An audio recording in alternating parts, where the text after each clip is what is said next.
Hola a todos y todas. Somos José Alfredo Labra y Elsa García y queremos que sean muy bienvenidos a este espacio de presentación e intercambio reflexivo. El día de hoy abordaremos una problemática social de tremenda relevancia para nuestro país, como lo es la discriminación hacia las personas con discapacidad en Chile. Un tema que examinaremos a la luz de la psicología social y la psicología comunitaria. Así es, Elsa. Primero que todo, un saludo a todos los que están viendo este video. Y para poner de entrada el tema sobre la mesa, debemos decir que a pesar de que hoy se habla mucho y escuchamos mucho constantemente, diariamente, sobre la inclusión, pero podríamos decir que la realidad objetiva es que las personas con discapacidad continúan enfrentando barreras cotidianas de todo tipo. Por ejemplo, hablamos de barreras físicas en el transporte o infraestructura, pero también hay barreras comunicacionales, institucionales y quizás podríamos decir que las más complejas de erradicar o borrar de la mente, de la sociedad, de las conductas de las personas, son las barreras actitudinales y culturales. Exacto. Y para poder comprender esta problemática, es crucial que no partamos desde una mirada médica o individual, tal como lo plantea la Organización de las Naciones Unidas en su Convención sobre los Derechos de las Personas con Discapacidad. Nos adherimos firmemente al modelo social de la discapacidad.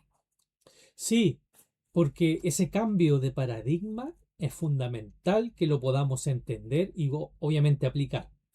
El modelo social nos dice claramente que la discapacidad no reside en la deficiencia o la condición física, sensorial o cognitiva de las personas, sino en el choque entre esa condición y un entorno social que no está diseñado para recibir o convivir con estas personas. Por ende, esto genera barreras y limita la participación comunitaria. Totalmente de acuerdo. Es la sociedad la que discapacita al no garantizar condiciones equitativas. Por lo tanto, el foco del análisis psicosocial debe estar en cómo la sociedad construye e interacciona con esta realidad, no en adaptar al sujeto a un entorno que es defectuoso. Exactamente.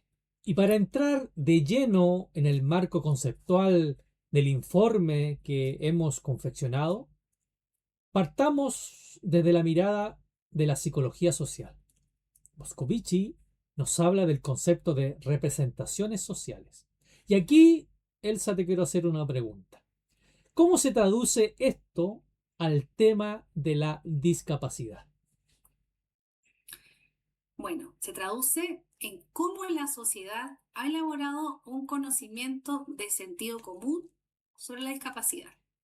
Si históricamente la representación compartida asocia a la persona con discapacidad a la incapacidad, al asistencialismo o a la dependencia, la conducta colectiva tiende a naturalizar la exclusión. Las representaciones sociales funcionan como un marco regulador que define qué es normal y qué no es normal. Y lo que tú has dicho va completamente en la línea con lo que sostenía, ¿cierto?, Ignacio Martín Baró, desde el enfoque de la psicología social crítica. Este autor argumentaba que la discriminación o la marginalidad no se explican por simples prejuicios o actitudes individuales de una persona prejuiciosa, sino que responden a procesos históricos, ideológicos y también estructurales, donde el poder está distribuido de manera desproporcionada. Sin duda, pero Martín Baró y Moscovici también nos entregan una luz de esperanza Mm. a través de la teoría de las minorías activas. Las organizaciones de personas con discapacidad no son víctimas pasivas, actúan como minorías activas que cuestionan el capacitismo imperante visibilizan las inconsistencias del sistema y presionan por cambios normativos y culturales. Qué buen punto has tocado. Y si lo miramos, esta misma problemática de la psicología comunitaria, el análisis se complementa de forma brillante con esta gran autora, ¿cierto?, llamada Marixa Montero, la cual señala que la comunidad es el espacio por excelencia donde las personas construyen primero su identidad y también, segundo, desarrollan el sentido de pertenencia. Cuando un grupo o una comunidad entera es marginado de los espacios comunitarios, no solamente sufre el grupo que fue excluido o apartado de la comunidad, sino que también se debilita la cohesión y el bienestar, ¿cierto?, de todos los que integran esta comunidad. Claro, y como señalan Musitu y sus colaboradores, el apoyo social y la participación activa son los pilares para resolver tensiones sociales de una manera compartida. Si aislamos a un sector, empobrecemos el tejido social de nuestros barrios y nuestras comunas. Sí, y bueno, podríamos hablar mucho de esto, pero no solamente se pueden hacer buenos enfoques, buenas políticas públicas a través del conocimiento, sino que también debemos pasarlo al plano legislativo, ¿cierto? Y la pregunta es, ¿Chile en el plano legislativo ha hecho alguna contribución?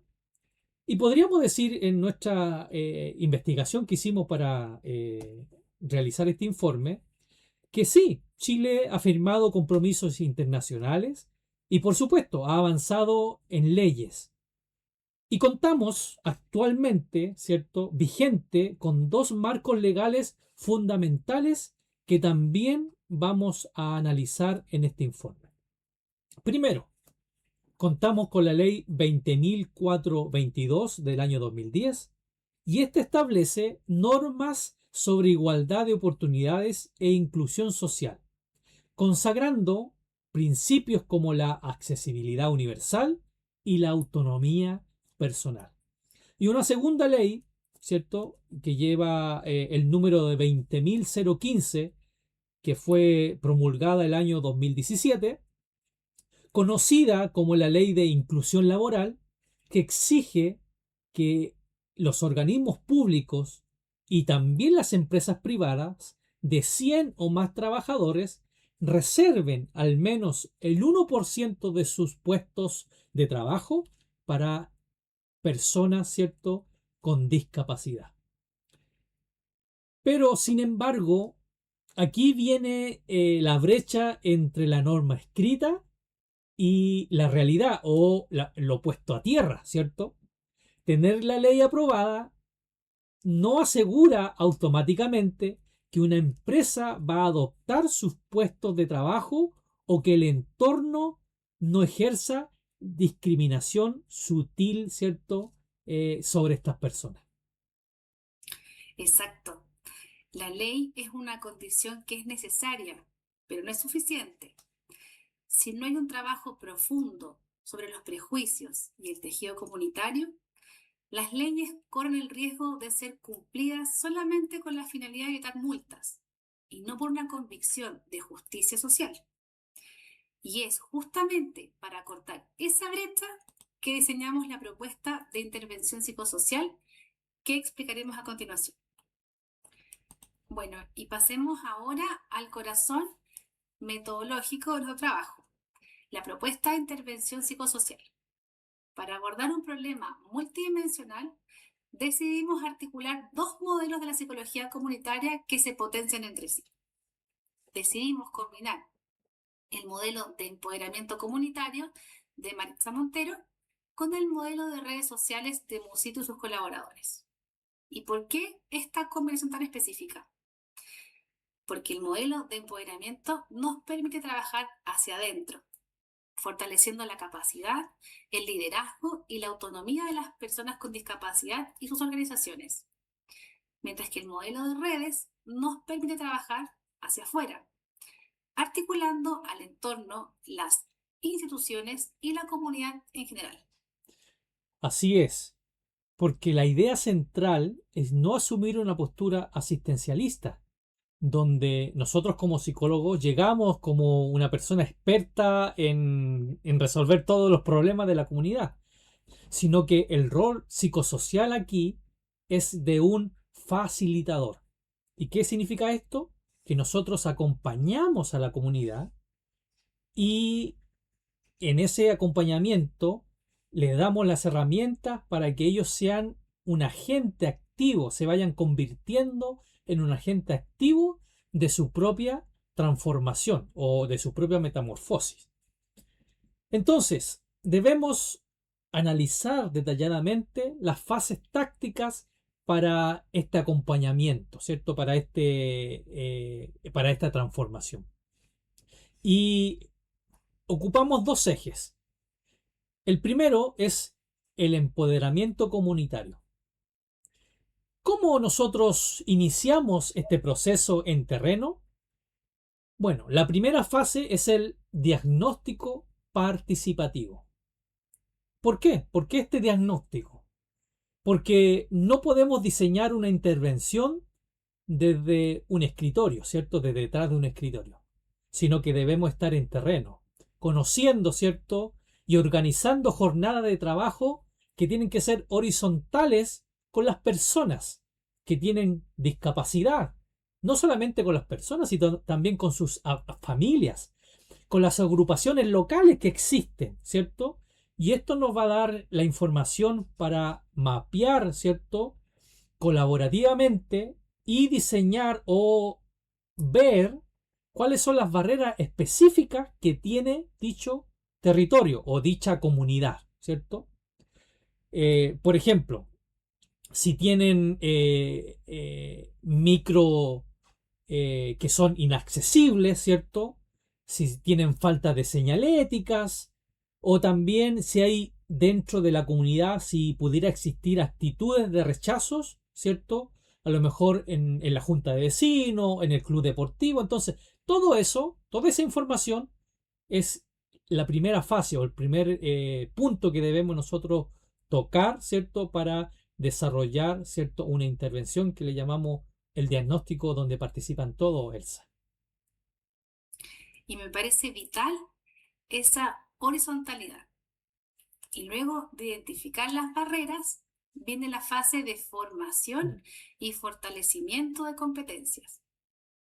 Aquí es donde se implementan talleres orientados al desarrollo de las habilidades de liderazgo, de oratoria, de comunicación asertiva y fundamentalmente educación en derechos humanos y un marco legal vigente, como las leyes 20.422 y 21.015.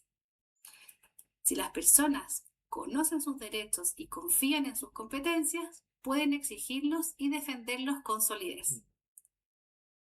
Y la tercera fase táctica de este eje es el acompañamiento técnico a las organizaciones. Ahí se entrega asesoría técnica a las agrupaciones locales para que aprendan a formular, gestionar y ejecutar sus proyectos inclusivos. Y de este modo, cuando el equipo profesional se retire, la capacidad instalada queda en la comunidad, garantizando la sostenibilidad de los procesos en el tiempo. Este ha sido el primer eje, pero también tenemos un segundo eje que se llama modelo de redes sociales. Recordando que el bienestar depende directamente de la calidad y la densidad de nuestras redes de apoyo, entonces la pregunta que debemos hacer, ¿cuáles son las acciones tácticas o qué acciones tácticas podemos nosotros mencionar? Y vamos a ver 4.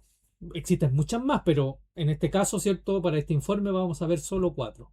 La primera es el mapeo de redes y diagnóstico vincular. ¿En qué consiste? En donde evaluamos cómo están conectados o también cómo están desconectados las personas con discapacidad. Y recuerden que no solamente hablamos de la persona que es discapacitada, sino que también hablamos de su entorno, en este caso su familia, la municipalidad, los colegios, el CEFAN o los centros de salud, y también, ¿cierto?, los comercios del sector, el supermercado, el negocio de la esquina, el lugar donde a lo mejor van a comprar, ¿cierto?, algo para comer, ¿cierto? Y una vez detectados los nudos o vacíos en esta red, entra la mesa intersectorial de inclusión. Y esto es una acción clave, ¿cierto, querida Elsa? Sin duda, la mesa intersectorial es una instancia permanente de articulación, ya que es en ella donde se sientan en la misma mesa directores municipales, empresarios locales, directivos escolares y representantes de las organizaciones de discapacidad, ya que ahí se negocian compromisos concretos de inserción laboral y ajustes de accesibilidad territorial. Y no podemos descuidar al resto de la comunidad. Por eso, la tercera acción es la sensibilización comunitaria. Ahí realizamos talleres reflexivos y campañas en juntas de vecinos y escuelas para deconstruir prejuicios. Queremos modificar la representación social estigmatizante que mencionábamos al inicio. Y finalmente, la cuarta acción son los grupos de apoyo comunitario. Generar espacios seguros donde las personas con discapacidad y sus cuidadores compartan vivencias, contención emocional y puedan construir lazos de solidaridad, fortalece directamente el sentido de pertenencia y disminuye el aislamiento psicosocial. Ya llegamos al tramo final de nuestra presentación. Y es éticamente imprescindible realizar una reflexión crítica sobre todo lo que ya hemos hablado, expuesto y mencionado. El análisis nos demuestra que la discriminación no es primeramente un hecho aislado, sino que es un problema estructural multidimensional. Y hay que enfatizar una advertencia teórica y política muy clara. Trabajar el empoderamiento comunitario jamás debe significar que el Estado se lave las manos o traspase la responsabilidad o su responsabilidad a los ciudadanos. También debemos fortalecer la autogestión comunitaria, la cual no exime al Estado de su deber constitucional y legal de garantizar derechos, infraestructura accesible y presupuestos adecuados. El empoderamiento sirve para que la comunidad exija con más fuerza lo que le corresponde por derecho y no para suplir el rol del Estado. Y desde el rol de la psicología social comunitaria, el compromiso debe ser transformador. Tal como nos enseñó Martín Baró, nuestro trabajo no es adaptar a las personas excluidas para que soporten de mejor manera un entorno hostil, sino que trabajar junto a ellas para poder transformar de raíz estas condiciones que producen esa exclusión. Y sintetizando las conclusiones principales de nuestro estudio, en primer lugar, reafirmamos que la discriminación hacia las personas con discapacidad no emana desde sus condiciones individuales o biológicas, sino más bien de las barreras actitudinales, físicas e institucionales que persisten en la sociedad. En segundo lugar, la psicología social y la psicología comunitaria nos entregan un marco conceptual y metodológico robusto para desnaturalizar el prejuicio y diseñar intervenciones con impacto real. Sí, y en tercer lugar, que la combinación del modelo de empoderamiento y el modelo de redes sociales, que ya lo hablamos anteriormente, nos brinda una ruta integral. ¿Por qué? Esto, es la combinación de estos dos modelos, ¿cierto? Promueve la autonomía individual y no solamente la individual, sino también la colectiva. Por otra parte, reconstruye el tejido social dañado por la marginación y lo más principal y lo más importante, que ésta avanza hacia un ejercicio efectivo de la ciudadanía.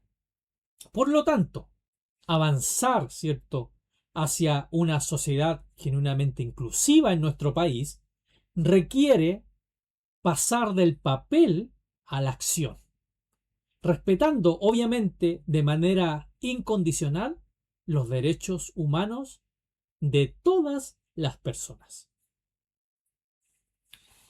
Bueno, esperamos que este análisis y esta propuesta de intervención contribuyan a la reflexión y al debate académico e institucional. Les agradecemos profundamente su atención. Muchas gracias a todos y a todas por acompañarnos. Hasta una próxima oportunidad.